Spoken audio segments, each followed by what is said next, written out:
Welcome the fuck motherfucking back to fuck boys. Who are Digibros. This is I'm Victor.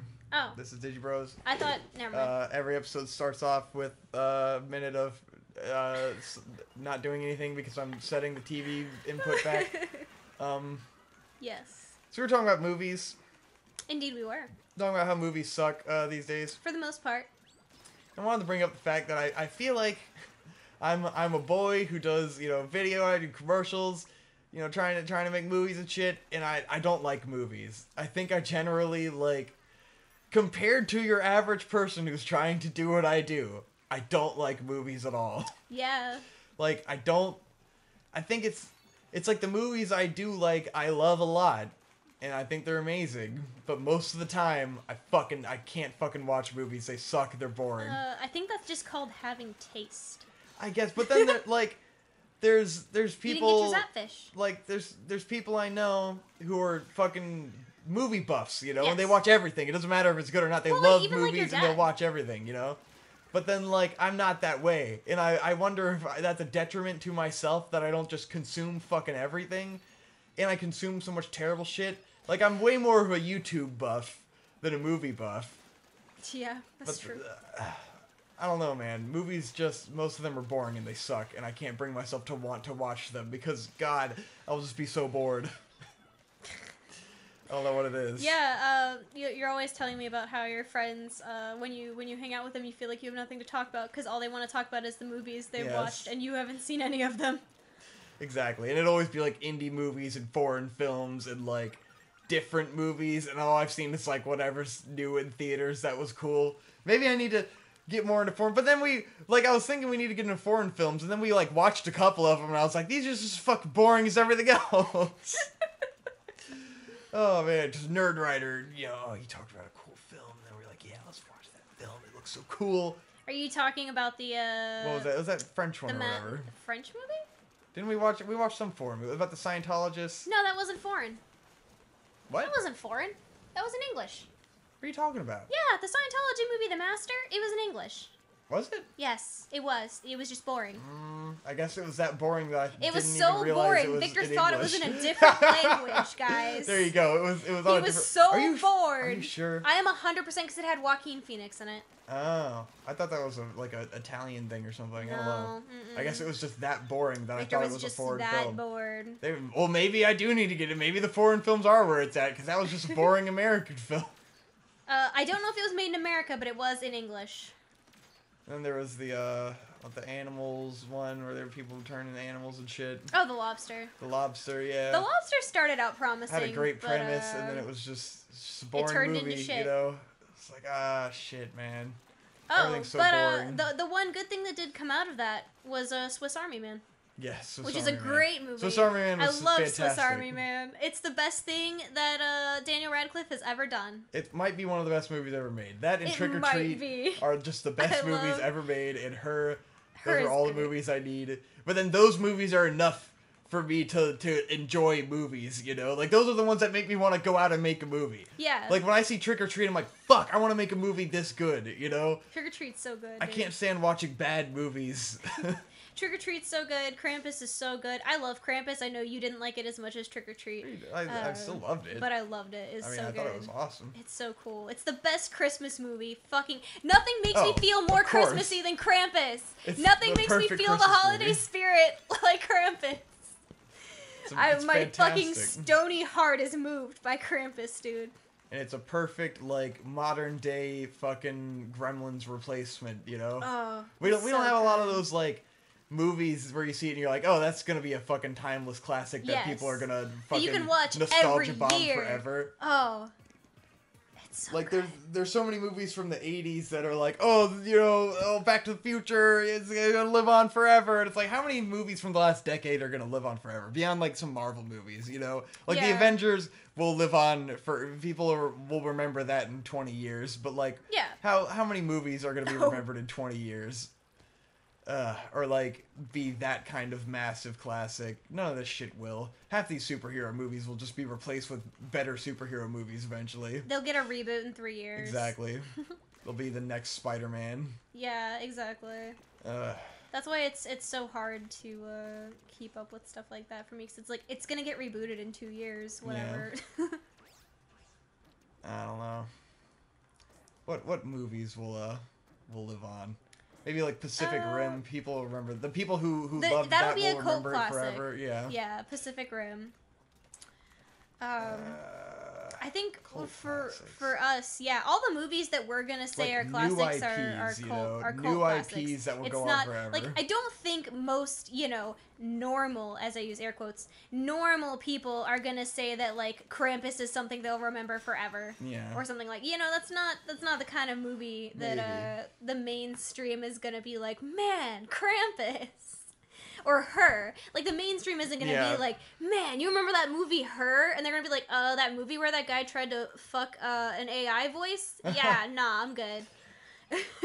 I'm trying to think of the ones that will be there. Because there's ones that try to be that way. Like, everything these days tries to be what happened in the 80s with those movies, Yeah. Everything wants to be the next fucking sensation that'll live on forever. Like, fucking the Goosebumps movie with Jack Black, where it's like, this is trying to be Gremlins, it wants to be a nostalgia it wants to be a nostalgia movie, but it can't replicate that. It has to do something new. Krampus for me actually felt like, this feels like those, and it feels like I'll care about it like those, Yeah. It feels like this is the one for Victor. Like, I wasn't alive when fucking Gremlins came out. I don't care about it. I have no association to Gremlins. I tried to watch Gremlins, and I just couldn't really, I wasn't really that into it. Probably just because it's not for me. It's not for Hope. It's not for me, I don't know. Gremlins is not for Hope. I just couldn't, I don't think the Mogwai are very cute, so I was just like, well, yeah. Cool. Who are the Mogwai? Are they the Gremlins? Or are they the pre-Gremlins? The Mogwai are what the Gremlins... Yeah, they turn into Gremlins and you feed them after midnight. They're just Furbies. Yeah, they're just Furbies. They're legitimately, really creepy. if you called them Furbies, I would have known what you were talking about. Yes, Furbies. Like, if you just said the Furbies, then I'd be like, yeah, Furbies. They're called the Mogwai. They're called the Furbies. The Furbies. Furbies are fucking creepy and gross, too. Furbies are horrible and obviously possessed. When are we gonna get a horror movie about a Furby? This is fucking cool, dude. This story mode is so much better than the last games, and no one has given it enough credit. Well, it's just a fucking reboot of Splatoon. It's just a fucking reboot. There's no originality to this game at all. No. In the first one where you couldn't even change your fucking gun. And now we're, like, exploring all the guns. It's just an extended tutorial. You know what I think some people, or at least a good percent of people might remember in 10 or 20 years? What? The Scott Pilgrim movie. Yeah, Scott Pilgrim. I think people will have nostalgia bombs about the Scott Pilgrim movie. Yeah. I think that'll be one of them. The sad part is that it's just not as big as those movies were in the 80s, I think. Yeah. I think that's just because that's gonna be, like, big enough. Was there as much of a saturation of like films coming out all the time in the 80s? I don't know. Not of that kind, probably. Because I don't know. I mean, films have been oversaturated for fucking ever. I don't really have. I've never taken film history or anything, so I'm not super educated on that. Like, especially people don't realize that like reboots have been happening forever. Yeah. Like my classic example, because I think I did a report on it, was the original Robin Hood movie in black and white, with no sound or anything. And then 2 or 3 years later, the Robin Hood reboot in color, still without sound. Like, these reboots have been happening that way for forever, like every 2 years in the fucking 20s, Yeah. These movies would be rebooted because there'd be a new technology. And so it's like, oh, let's just bring it back, but now it's got color. And then bring it back, and now it's got sound, They call those the talkies. Yes, the talkie. Robin Hood talks now. Wow! So they've been doing that forever. So it's no surprise when, every 3 years there's a Spider-Man reboot. It's like, this is nothing new, I think it's just... We're not as used to it now, like, happening so fast. And yeah, it's unfortunate. But then if they make a better one, then it's like, well, okay. Yeah, but then, like, I just feel like it's an endless cycle of, we make a reboot, it's better, we need to make a better reboot. Like, yes. okay, can we stop? Well, Spider-Man at least had a reason because they wanted to bring it into the Marvel Yeah, world, I mean, I which get is they like, have okay, to get into sweet. Avengers and make They it canon. finally got it. That's what should have happened in the first place, because fucking Avengers and shit was all happening when Sony decides to reboot Spider-Man, because they were trying to cash in on that wave, but they did a shitty job. And so, like, what they should have done in the first place is give fucking Spider-Man back to the Marvel guys, let them make a good movie. We just had to have, like, a few years of failure for that to happen. Oh, yeah. You know. I don't know. It's hard to say. You know. Yeah. Yeah. It's a long and winding road. Yeah, but Life I mean, is a highway. movies suck. They Movies suck. suck. I think With a couple I usually exceptions. prefer TV shows, but I can't ever imagine myself making a TV show because I couldn't write a TV show. They're too fucking long. How do you... that blows my mind that anyone can write a TV show. Like, it's fucking fascinating to write something so fucking long, especially when it's written by, like, a couple guys. Yeah, it's the Like, same most couple things guys. are by committee. Like, even South Park, you know, it's got the same 2 original creators, but they have a whole, like, 10 writers, you know? Like, they all sit in a room and shoot shit and spread ideas because, like, the original guys are just coming up with the concept, you know? And they're doing all the voices and stuff. They're controlling the jokes, but you still need a team full of people to come up with jokes and, like, come up with plot structures and shit. Yeah, insane. I know you're really into TV shows. I find it harder to get into TV shows for the most part, just because it's hard to maintain a certain level of quality normally. Yeah. And I mean, so everything it can tends get to really dip. unpredictable as to what you're going to get into. With, of course, stuff like, you know, Parks and Rec. Yeah. being... I mean, it's a few TV shows that are good. Yeah. Yeah. But when it's good, it's great. Yeah. I mean, I agree. Yeah. Because, yeah, there's, like, stuff like Parks and Rec. And even shit like Twin Game of Peaks Thrones at its worst is fun, you know? Yeah. Yeah. It's at least got entertainment value even when it's at its worst.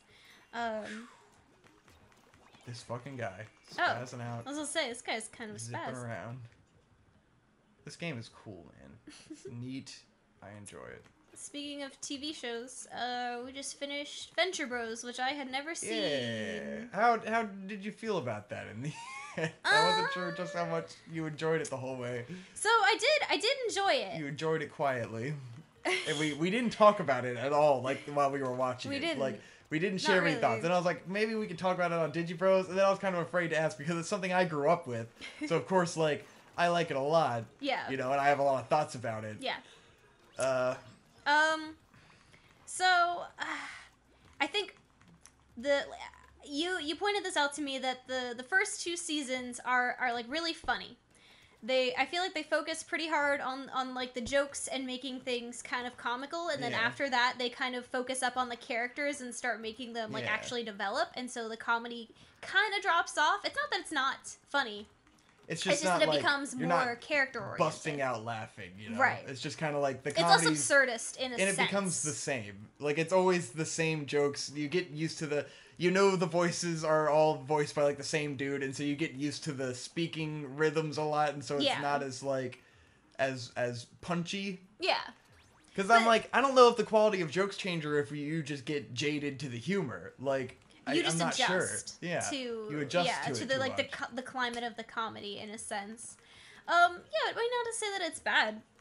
Because I still love characters like 21 Yeah, and 21's great. Mrs. the Monarch and shit She like is that. The Monarch fantastic. is horrible, but he's a great character. Yes, he's an an amazing asshole, character. You love but him. he's great. He's so lovable. You're just like, God, I want him to stop fucking up. I want him Yes. to just get it right, please. Because you know at his core, he's a good guy. Like, he's so up his own ass that he doesn't realize and he's that so he could obsessive be a good guy. that he loses sight of what he should be focusing You on. gotta love it. He's just so fucking passionate. And then there's Dr. Venture, who you just hate. Like, He's he just just such an sucks. asshole. He's just so He's irredeemable. just the worst in everything he does. The way he dresses, the way he treats everybody, the way he presents himself. You're just like, oh. But you're Dr. awful Venture and gets gross. sympathy because you know he's a product of the way he was raised. Yeah. And, like, he didn't have a choice. Even though now he's just not self-aware enough. When you become an adult at the same time, though, you have to be like, yeah, but you gotta be able to step back and look at what you're doing and be like, like, there's a reason.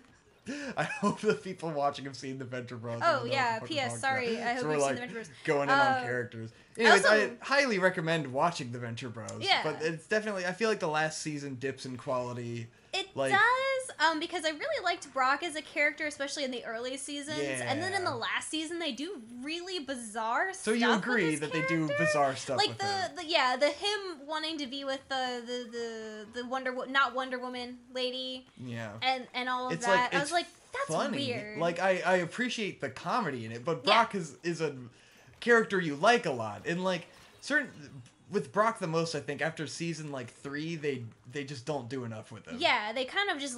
he drops to the wayside for some reason, which is weird. I think happens to a lot of characters in the Venture Brothers, because it's like, they seem like they're... At some points, it feels like they don't know what to do with them. Like, 21 in, like, season 4 or 5, where he's, like... He leaves the Monarch and he's just kind of dicking around the Venture compound. Yeah. And it kind of feels like they didn't know what to do with him and he's just around. He doesn't really do anything for, like, the whole season. But he's still there. And you're like, well, this is, like, our favorite character. You know, have him do... So, like, they can't get rid of him because he's got to do something. Make him not there. But he's just so he's got to do something. So you're wondering why he's, like, fucking around the Venture compound for a whole season. Yeah. And that does... I do feel like sometimes there were big shifts in a character's, like, motivations or the way they acted. Because in the first couple seasons, the Monarch, when he's arching, is just, like, super goofy, super ineffective. And then, like, come the third or fourth season, all his shit becomes super deadly. And he's, like, all of a sudden really good at arching, and he gets so close to, like, killing Dr. Venture all the time. Like, he's too damn good at it. It makes... Because season 3, it makes sense because he's going after other people, and it's becoming apparent that, like, he is good at arching. It's just Dr. Venture somehow, like, magically gets away. Because he's arching other people and just fucking them up. Because he... Like, what you come to realize is that what he wants at his core is not to kill Dr. Venture, but to fuck with him. Yeah. Like, he wants to fuck with him, and he can't get that same high out of fucking with anyone else. And so he starts fucking with... Like, he just starts killing other heroes. Because he's just like... He's not getting off on it the same way he would with Dr. Venture. And then, like, you get to the next season where 21 becomes a monster. And so now he becomes deadly because he's got the best an effective henchman, yeah. Because he never had effective henchmen before, so his plans just wouldn't work out. And so, like, I think that makes sense and that works.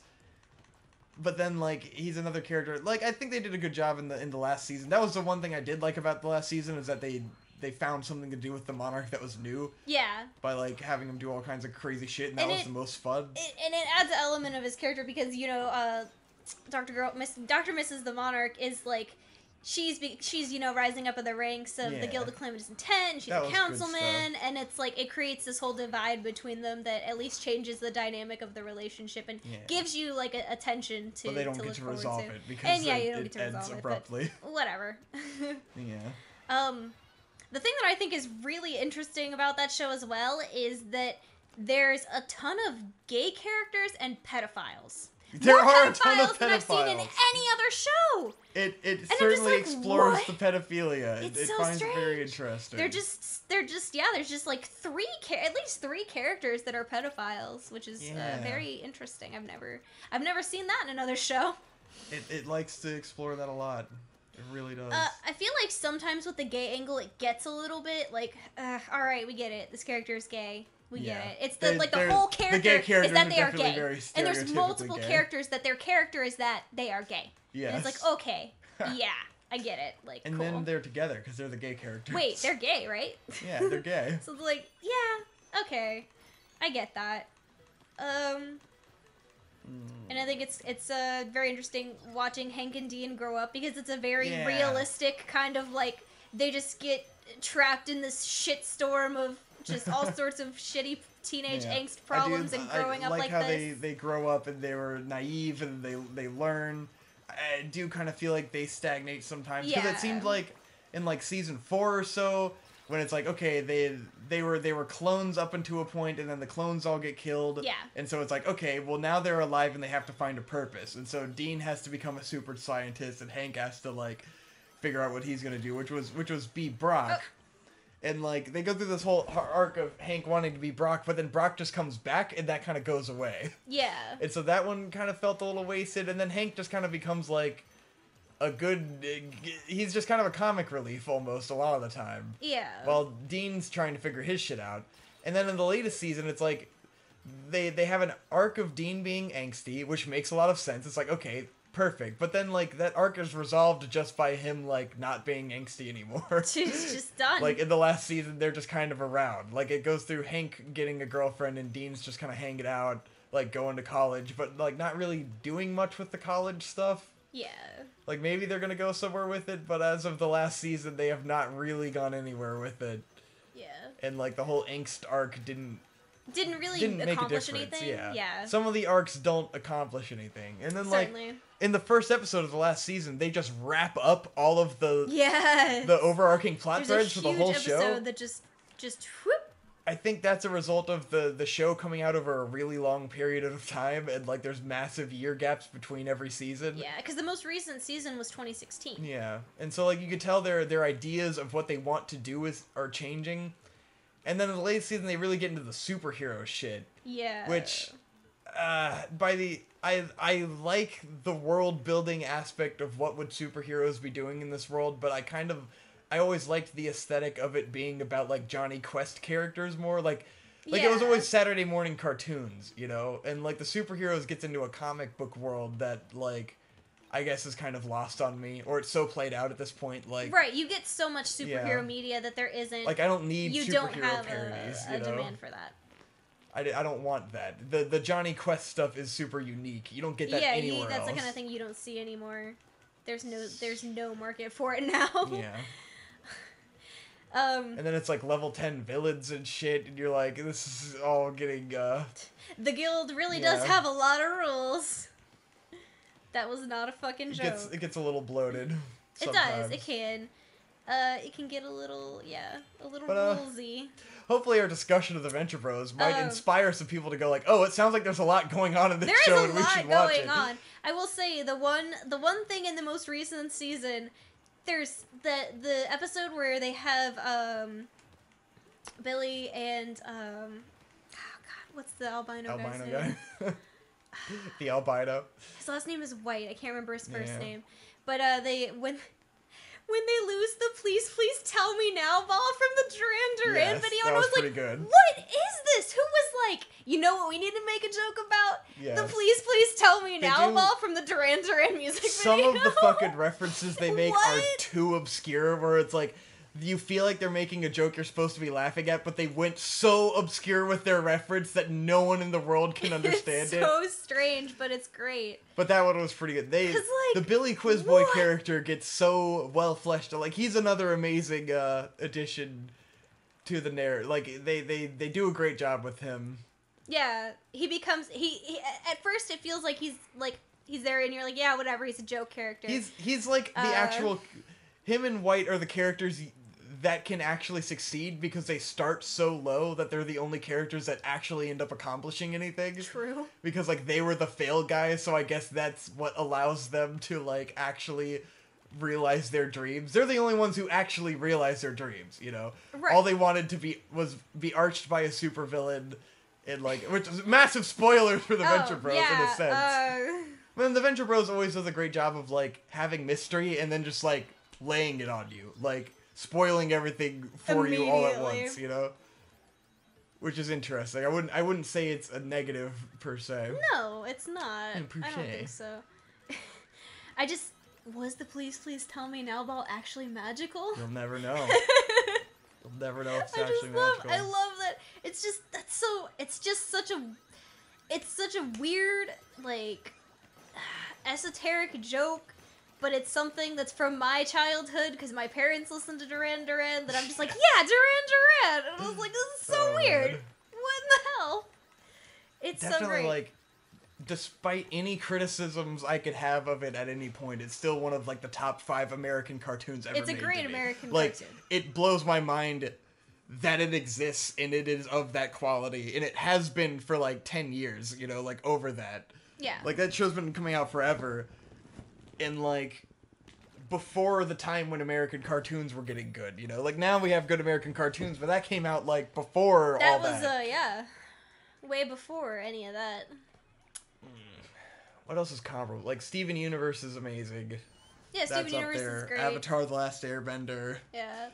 Like you could count the amount of great American cartoons on your fucking hand. It's not much, especially ones with an overarching plot and like actual character and world development going on. I really want to say that I could put Gravity Falls on that list, but the end was so disappointing that I was just, it's like, I can't. It's so sad. Like, the end of Gravity Falls really knocked it down very far. Oh, it did so well for, like, such a big portion of the series, and then, that ending. Ooh, whoops. Ugh. Hey, we can talk about Gravity Falls. Connor never watched it. We never got to talk about it on, did you, bros? Oh. But I guess it's been a fresh minute since I've watched Gravity Falls. All we could say about it is the end was really disappointing. Yeah. Please comment if you were also fucking disappointed as hell. I think it really sucks. It really sucks because Gravity Falls is actually, in a lot of senses, a really good, like, baby's first horror show. Because there are a lot of things in Gravity Falls that are kind of scary. There's like the scene where, on those tropes, where Bill Cipher shows up and fucking inverts a deer. If you're a kid and that's the first thing you've ever seen like that, you're gonna be like, what the fuck? So like there's some really great stuff in Gravity Falls and it has some really great characters. But unfortunately when those characters aren't realized fully or they don't accomplish kind of what you feel like they're meant to do or what's I think just the climax sucked. The most interesting for them.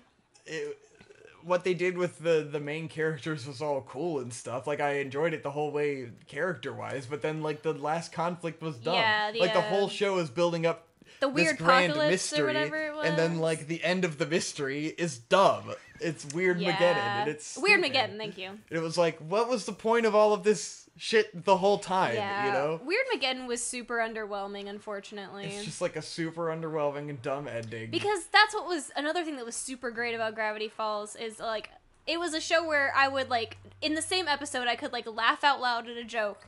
But then I could also have a really big feeling of suspense, and that suspense went across the entire show. Yeah. Because it built that really, really strong underlying mystery. And you don't get that in shows nowadays, like a mystery that's interesting, that underlies an entire premise. Yeah. And then it deflates into being a really shit action movie ending, and so it was like, what? Now, this is like, now if you watch it again, the mystery's gone, and you're just left with like, oh, well, and you know the dumb. payoff is shitty. Exactly. So you're not going to be invested in it the second time. Like, you can't be looking at it and be like, oh yeah, look, I can spot all the signs and be because like, there are oh, tons cool. of clues, and they put a lot of effort into it. But then there's like the payoff sucks. There's like things you can like. There's ciphers in the ending and all sorts of shit. They put a ton of effort into it. That's where it's like, why? Why would they put so much effort into something and then have the payoff suck? It's like, just, it's really unfortunate that had to happen. It sucks. Gravity Falls, it was really like the less dated Billy and Mandy, you know? It delivered on the promise of that show. Like that to me, when I was a kid, that's what was the amazing like horror themed show, you know? Yeah. It was The Grim Adventures of Billy and Mandy, which Gravity Falls is a million times better than that. If you watch Billy and Mandy these days, it sucks. It's super dated. Yeah. Super, well, of course it is. like, it's just not very good. And, like, Gravity Falls is the great version of a similar premise. Right. Of, like, do a spooky thing with all of the horror monster tropes. Do a spooky thing. So it's like, that was this generation's Billy and Mandy, which, I mean, at least it has in it. At least cartoons these days get to end, but... Yeah. Like, it's just underwhelming. Yeah. I think it's totally fine that it ended. It just sucks that it ended that way. And even when I was a kid, I would have thought that was a lame ending. You know, Weirdmageddon. It just sounds stupid. Yeah, it's Nah. It does just. It's just like, whoa! Look how wacky and goofy we are. It's like, yeah, I guess. Yeah. This boss is cool. I like him. It is pretty fucking dope. This is a lot of fun. He's like a little shower cap, like the shower caps you wear in Japan to protect your face. But then he also is a chandelier, and he also is a bath plug. Well, I don't understand the criticism of this game's story mode at all now. Like, it's so cool that I'm like, what fucking standard are people holding a game? What were your expectations for Splatoon that this didn't fulfill them? Like, how is this not a satisfactory Splatoon 2? Game of the year. What's wrong with it? A lot, apparently. God. It's just a repackaging of the first Splatoon. If this had come out on the fucking GameCube at any point, it would have been a fucking heralded as a 10 out of 10 masterpiece, you know? Yeah. Like, why is this in 2017 not enough? Like, when it's a fantastic game. I don't get it. I don't know, man. As much as we want nostalgic video games and, like, the dream of the N64 being realized, like, this is it. This is what was great about those old games. You know, it's just, it's simple, fun-focused gameplay. Super cool, interesting, original. Really utilizing the depth of the mechanics of the game, you know, in a boss fight. Great. Super cool. Super fucking cool. What the fuck is wrong with this? This is why we can't have nice things. It's like people shitting on ARMS, too. People have been shitting on ARMS?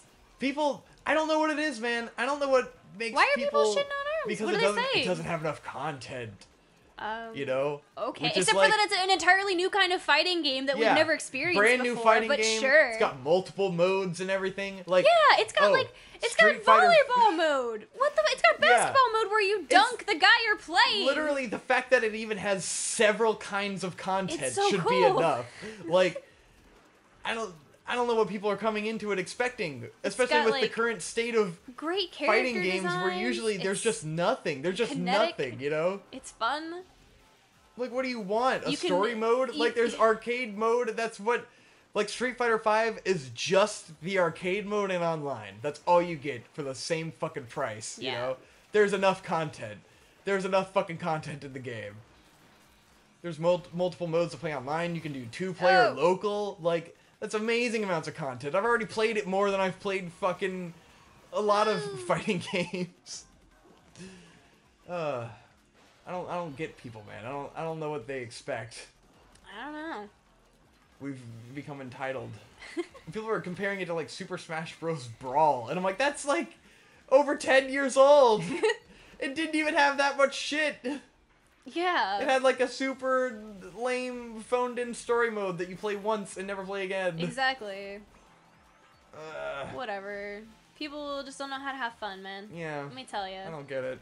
People just don't want to have a good time. They want to bitch. They want to just bitch about everything.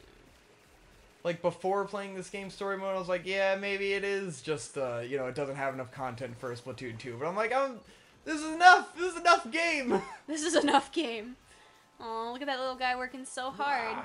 He's carrying him all by himself. They did whole new levels and a whole new soundtrack and a whole new shit, man. They revamped the graphics and everything. Like, they made a sequel. Yeah. What do you want out of a sequel for a fucking shooting game? Were they supposed to just make entirely new mechanics? Then it's not Splatoon anymore.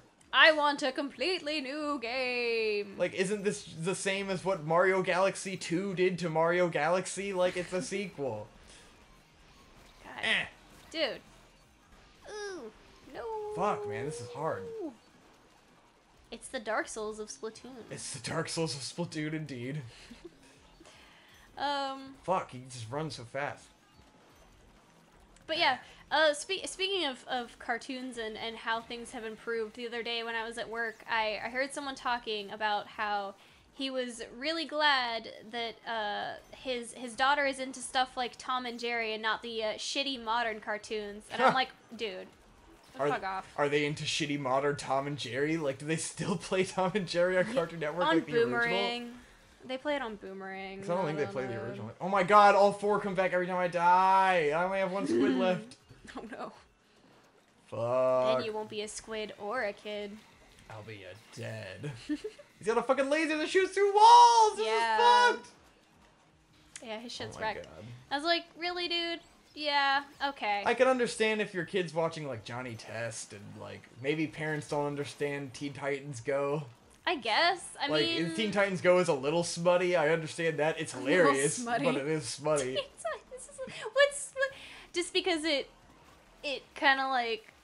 It's is aware it's of itself. Culture. Oh, it's like it's meme definitely culture. Yeah. It's Teen Titans meme. Yeah, and like it it's is. super goofy. Oh god. But like, what the fuck was your kid getting out of Tom and Jerry? It's literally the same story over and over again. How is that a better cartoon? Like, what is your kid learning from watching Tom and Jerry? Their mind is literally just fucking rotting watching that shit. You will never get a new experience out of Tom and Jerry, no matter how many episodes you watch. You'll never catch me being a proponent of Tom and Jerry. Your kid or can't any even show learn like that. words watching Tom and Jerry. I was never into Tom and Jerry as a kid. I think it's boring. I think it's dumb. Yeah. It's just kind of on, you know? It bored me. Even if I had nothing better to do, I would rather like go outside than fucking watch Tom and Jerry. There's like maybe like a couple episodes in Tom and Jerry that I remember liking just because they were aesthetically pleasing, you know?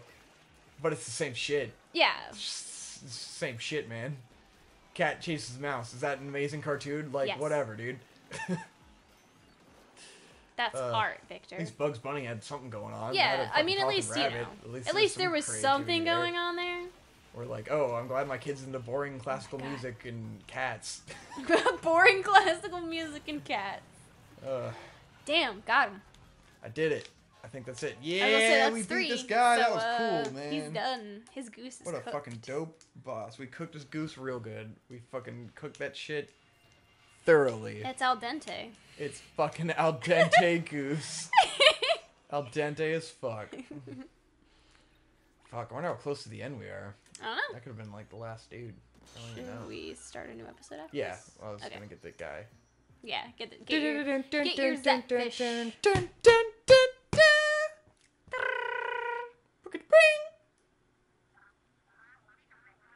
Alright, next time on Digi Bros. Hey hey ya, hey ya.